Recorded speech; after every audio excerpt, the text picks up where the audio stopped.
Удар по скоплению войск и техники, гибель солдат, убиты командиры, силы НАТО вступили в бой. Официальное заявление, новый виток эскалации на Ближнем Востоке. Срочное обращение к ООН. Украину обвинили в начале агрессии против иранских сил. Реакция Киева. Что произошло? Экстренные переговоры с Россией. Кремль призвал к полной остановке боев. Когда? Стратегическая победа Ирана. Кто признает превосходство Тегерана и в чем и как Трампа подвела интуиция перед началом войны? Путину предложена большая сделка. Зеленский готов к уступкам? Резонансное заявление Банковой. Как ответит Москва? Президент в бомбоубежище в центре столицы. Угроза жизни. Эмоциональный запрос о помощи США. Латвия ставит крест на русском. Орбана признали троянским конем, а немцы отказываются воевать. Как государство признает выбор граждан? Об этом и не только. Досмотрите.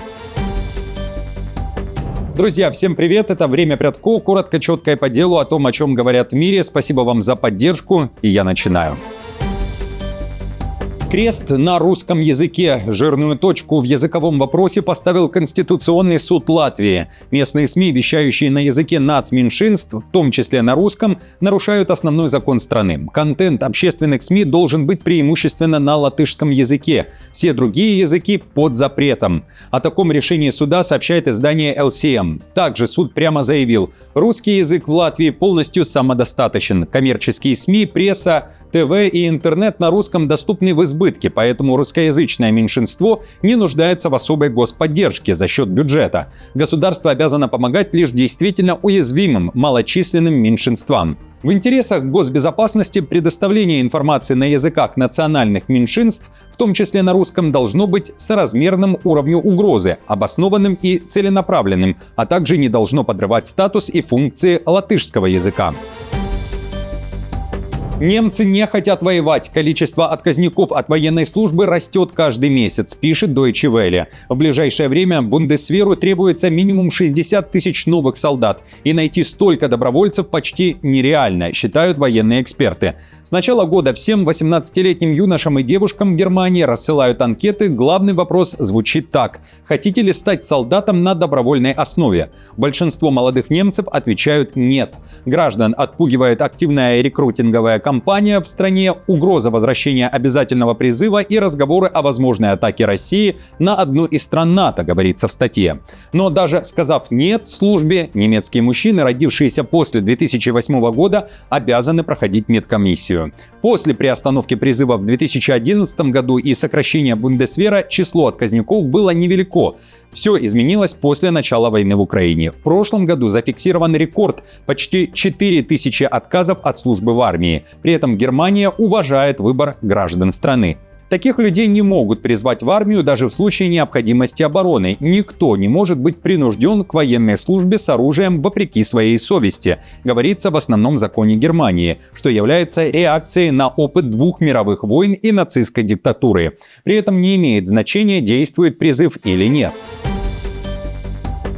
Европейскому Союзу хочется избавиться от троянского коня в своих рядах. Жесткий сценарий уже обсуждается. Темная лошадка – это венгерский премьер Орбан. Об этом сообщает Политика со ссылкой на дипломатов Евросоюза. Брюссель готовит план на случай, если Орбан победит 12 апреля на парламентских выборах в Венгрии. В частности, рассматриваются экстренные меры, чтобы не дать Будапешту блокировать решение Союза. От изменения системы голосования до давления деньгами и даже теоретического исключения страны из ЕС. Орбан давно раздражает Брюссель, но последней каплей стало блокирование кредита Украине, напоминает издание. В ЕС это назвали красной линией. Ситуацию усугубили заявления СМИ, что Венгрия сливает все данные с евросаммитов в Москве. Один из радикальных сценариев, который обсуждают дипломаты, лишение Венгрии права голоса по статье 7. Это механизм ЕС для защиты верховенства права, демократии, прав человека. Однако для этого нужно единогласие остальных стран, а Словакия, вероятно, выступит против.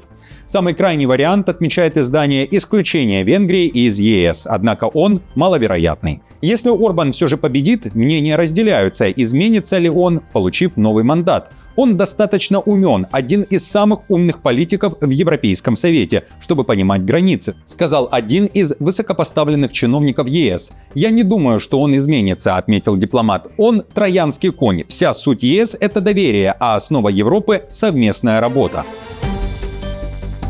Интуиция подвела Трампа и поставила его в крайне неловкое положение из-за войны в Иране. Бывший посол США при НАТО Иво Далдер утверждает, что Дональд Трамп в вопросах войны и дипломатии полагается на чутье вместо анализа и экспертных советов. Об этом говорится в материале издания «Политика». По мнению автора, такой подход раньше давал быстрые результаты, но в конфликте с Ираном оказался провальным. 4 недели бомбардировок не привели к ожидаемым изменениям. Попытки Трампа навязать сделку выглядят неубедительно и загнали его в выбор между эскалацией и невыгодным соглашением, к которому можно было прийти и без войны. Автор также критикует и сам переговорный процесс, указывая, что Трамп доверил его неопытным союзникам, применяющим бизнес-подход, не подходящий для дипломатии. Издание пишет: интуиция Трампа привела к тому, что весь мир расплачивается за ошибки этой политики. Напротив, Тегеран перехватил инициативу, нанося удары по государствам Персидского залива и перекрыв Ормузский пролив, тем самым создавая стремительно растущие издержки для региона и всего мира. И поступая так, он наконец столкнул Трампа с противником, который не готов подчиняться его прихотям, даже после бомбардировки более чем 10 тысяч целей.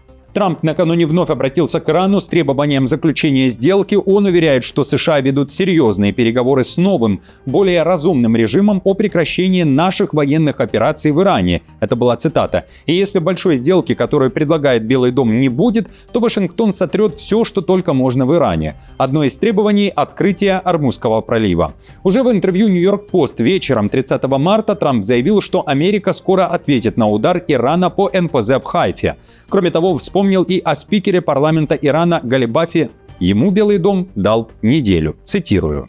Он эксклюзивно сообщил The Post, что США вскоре выяснят, готов ли спикер сотрудничать с американцами. «Мы это выясним», — сказал Трамп The Post, отвечая на вопрос о Мохаммаде Багере Галибафе. «Я сообщу вам об этом примерно через неделю». Президент описал серьезные изменения внутри Ирана, заявив, что старая элита фактически устранена и заменена новой группой, с которой, по его словам, пока легче работать.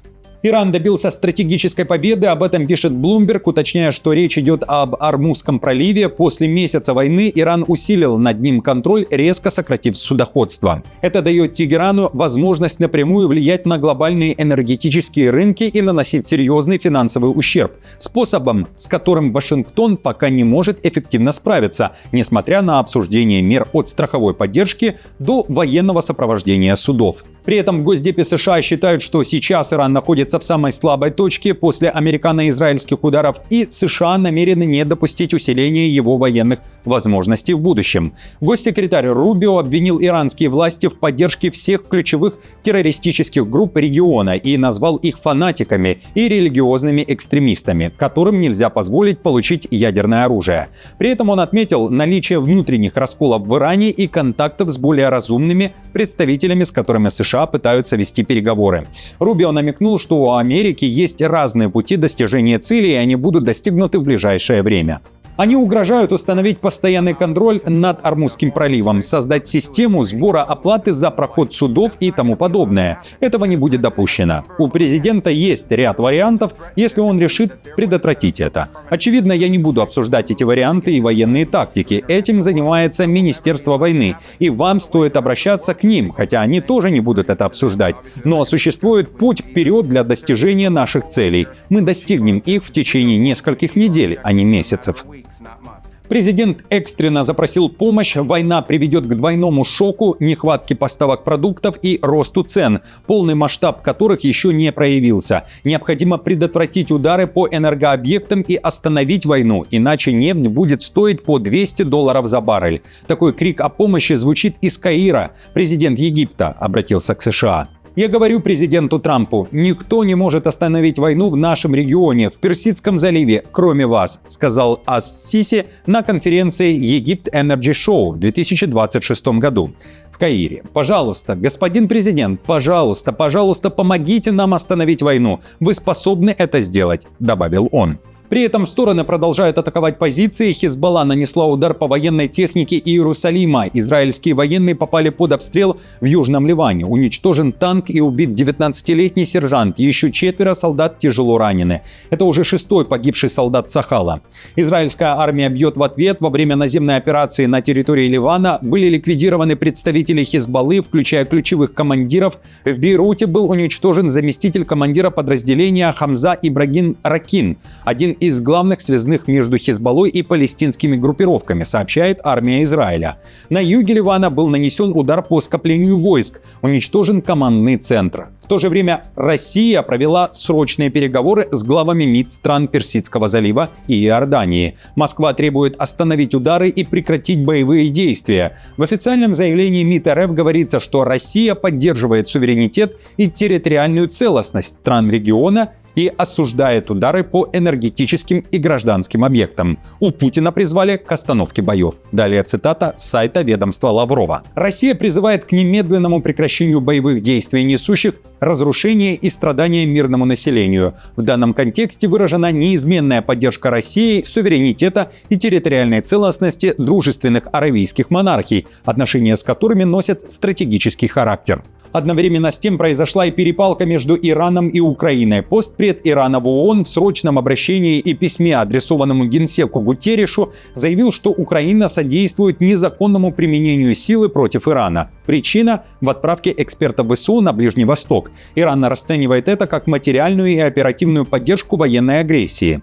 В украинском МИДе на эти обвинения ответили так. Как понять, что представитель иранского режима лжет? Если у него двигаются губы, значит он лжет. С 2022 года Украина подверглась ударам почти 60 тысяч дронов, которые Иран передал России. При этом ни один украинский дрон никогда не поражал Иран. Этого лжеца уже давно не должно было быть, как и его режима.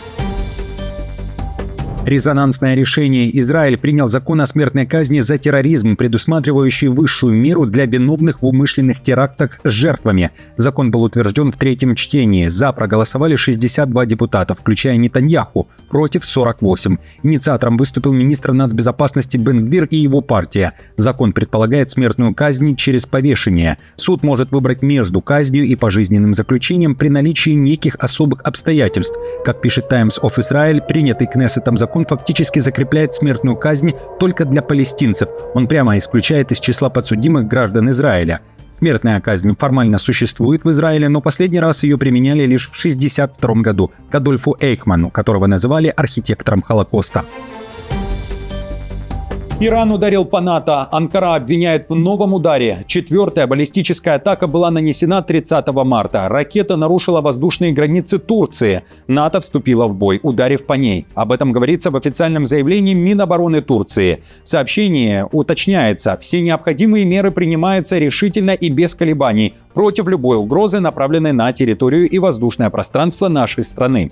В НАТО же заявили, что Альянс готов к подобным угрозам и всегда будет делать все необходимое для защиты всех союзников. Баллистический снаряд, который, как было установлено, был запущен с территории Ирана и вошел в воздушное пространство Турции, был нейтрализован подразделениями ПВО НАТО, развернутыми в Восточном Средиземноморье. Иран ранее заявлял, что никогда не бил по Турции. Тем временем Трамп, который сейчас критикует НАТО за нерешительность, готовит себе укрытие. Президент США в бомбоубежище под бальным залом. Это уже будущее Белого дома. Трамп признался, доноры и он отправляют деньги на модернизацию Белого дома и танцевального зала, который теперь может выдержать удары дронов. Трамп отметил, время сейчас такое. При этом военные строят большой комплекс под залом. Это стало известно из-за одного глупого судебного иска. Там строится масштабный объект, и работы идут хорошо. Мы опережаем график. Бальный зал фактически служит защитной оболочкой для военного комплекса под ним, в том числе от дронов и других угроз. Стекла в окнах очень толстые. Это высококачественное пуленепробиваемое стекло. Путину предложена большая сделка. Зеленский говорит о прекращении огня. Украина готова к любым компромиссам, однако не к тем, которые касаются ее достоинства и суверенитета. Зеленский предлагает Москве остановить огонь. На Банковой заявили, партнеры просят сократить удары ВСУ по энергетическим объектам России. Зеленский готов пойти на это, но при условии аналогичных шагов со стороны Москвы. Он заявил, что Украина не наносит ударов первой, она отвечает. При этом огонь может полностью утихнуть, если на это готовы обе стороны. В частности, Украина предложила прекращение огня на Пасху. Цитирую. «Мы готовы обсуждать любое прекращение огня, полное прекращение огня, энергетическое прекращение огня в сфере продовольственной безопасности. Мы все это предлагали, и мы остаемся открытыми. Если россияне будут готовы, пусть предложат на любой период. Мы готовы решить этот вопрос». Дорого-богато. Украинского депутата отправили под суд. На скамье подсудимых представитель одного из райсоветов Закарпатской области, которого обвиняют в масштабном отмывании денег. По данным Генпрокуратуры Украины, при подаче ежегодной декларации за 2022 год он намеренно не указал автомобили Ford Mustang и Mercedes-Benz S-класса и почти 4 миллиона гривен доходов. По данным следствия, за 20 лет официальной работы депутат заработал чуть больше 220 тысяч гривен. Генпрокуратура акцентирует внимание на шикарных условиях жизни депутата и позолоте в его доме. Пока шло расследование, рассказали в ведомстве, семья народного избранника пыталась срочно переоформить имущество, чтобы спасти его от конфискации. Но прокуроры успели наложить арест на квартиру, 7 земельных участков и 2 дома. Благодатный огонь за закрытыми дверями. На церемонию схождения Святого Огня, которая ежегодно проходит в Иерусалимском храме Гроба Господня, не пустят паломников и туристов. Об этом сообщает полиция Израиля по итогам встречи с латинским патриархом Иерусалима кардиналом Кербатистой Пиццабалой. При этом в Израиле напомнили, что решение закрыть святые места в старом городе Иерусалима для верующих было принято с самого начала новой войны. В этом году чудо схождения благодатного огня ожидается в субботу, 11 апреля. За последние 2 недели вблизи и непосредственно на территории некоторых святых мест произошло несколько падений ракет и обломков после их перехвата. Опасность реальна, существует сейчас и носит непосредственный характер. Главная цель, которую разделяют все стороны, как полиция, так и религиозные лидеры, прежде всего заключается в защите человеческой жизни. Друзья, на этом все. Спасибо вам большое, как всегда, за поддержку. Напомню, мне будет приятно, если оставите лайк, комментарий и сделаете репост. И до встречи уже завтра.